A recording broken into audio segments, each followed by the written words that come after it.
ದೇವನಹಳ್ಳಿಯಲ್ಲೂ ಕೂಡ ಧಗಧಗನೆ ಹೊತ್ತಿ ಉರಿದಿದೆ ಕಾರು. ದೇವನಹಳ್ಳಿ ಹೊರವಲಯದ ರಾಣಿ ಕ್ರಾಸ್ ಬಳಿ ಈ ಘಟನೆ ನಡೆದಿದೆ. ಕಾರಿನ ಬ್ಯಾನೆಟ್ನಲ್ಲಿ ಬೆಂಕಿ ಕಾಣಿಸಿಕೊಳ್ತಾ ಇದ್ದಂತೆ ಪ್ರಯಾಣಿಕರು ಎಚ್ಚರ ವಹಿಸಿದ್ದಾರೆ. ಜೊತೆಗೆ ದೇವನಹಳ್ಳಿಯಿಂದ ದೊಡ್ಡಬಳ್ಳಾಪುರ ಕಡೆಗೆ ಪ್ರಯಾಣವನ್ನ ಬೆಳೆಸ್ತಾ ಇದ್ದಂತಹ ಕಾರ್ ಇದು. ಈಗ ದೇವನಹಳ್ಳಿಯಲ್ಲಿ ಧಗಧಗನೆ ಅಂತ ಹೊತ್ತಿ ಉರಿತಾ ಇದೆ ಕಾರು. ದೇವನಹಳ್ಳಿ ಹೊರವಲಯದ ರಾಣಿ ಕ್ರಾಸ್ ಬಳಿ ಈ ಒಂದು ದುರಂತ ನಡೆದು ಹೋಗಿದೆ. ಕಾರಿನ ಬ್ಯಾನೆಟ್ನಲ್ಲಿ ಬೆಂಕಿ ಕಾಣಿಸಿಕೊಳ್ತಾ ಇದ್ದಂತೆ ಪ್ರಯಾಣಿಕರು ಎಚ್ಚೆತ್ತುಕೊಂಡಿದ್ದಾರೆ. ಹಾಗೆ ದೇವನಹಳ್ಳಿಯಿಂದ ದೊಡ್ಡಬಳ್ಳಾಪುರ ಕಡೆಗೆ ಪ್ರಯಾಣವನ್ನು ಬೆಳೆಸ್ತಾ ಇದ್ದಂತಹ ಕಾರು ಚಾಲಕ ರಸ್ತೆ ಪಕ್ಕದಲ್ಲಿ ಕಾರು ಹಾಕಿ ಏನು ಗ್ರೇಟ್ ಆಗಿ ಎಸ್ಕೇಪ್ ಆಗಿದ್ದಾನೆ ಅಂತ.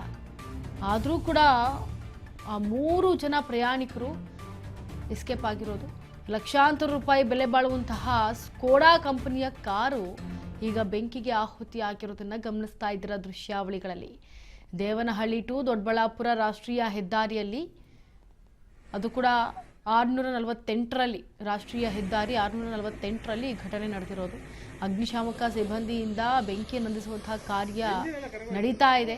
ಜೊತೆಗೆ ಅಗ್ನಿ ಅವಘಡಕ್ಕೆ ಇನ್ನೂ ಕೂಡ ತಿಳಿದು ಬಾರದಂತಹ ನಿಖರ ಕಾರಣ ಆಗಿರೋದ್ರಿಂದ ಪೊಲೀಸರು ಕೂಡ, ದೇವನಹಳ್ಳಿ ಪೊಲೀಸರು ಕೂಡ ಠಾಣೆ ವ್ಯಾಪ್ತಿಯಲ್ಲಿ ಪ್ರಕರಣವನ್ನು ದಾಖಲಿಸಿಕೊಂಡು ಈಗ ಅದಕ್ಕೆ ಸಂಬಂಧಪಟ್ಟಂತೆ ತನಿಖೆಯನ್ನು ಮಾಡೋದಕ್ಕೂ ಕೂಡ ಮುಂದಾಗ್ತಾ ಇದ್ದಾರೆ. ಇದರ ಜೊತೆಗೆ ದೇವನಹಳ್ಳಿ ಹೊರವಲಯದಲ್ಲಿರುವಂತಹ ಅಜ್ಮಾಲ ಬಡಾವಣೆ ಬಳಿ ಈ ಘಟನೆ ನಡೆದಿರೋದು.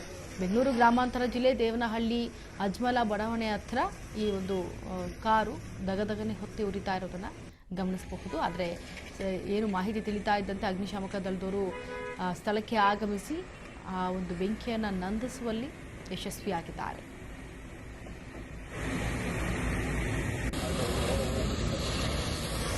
ಇಂಜಿನ್ ಎಲ್ಲ ಕರಗೋಯ್ತು.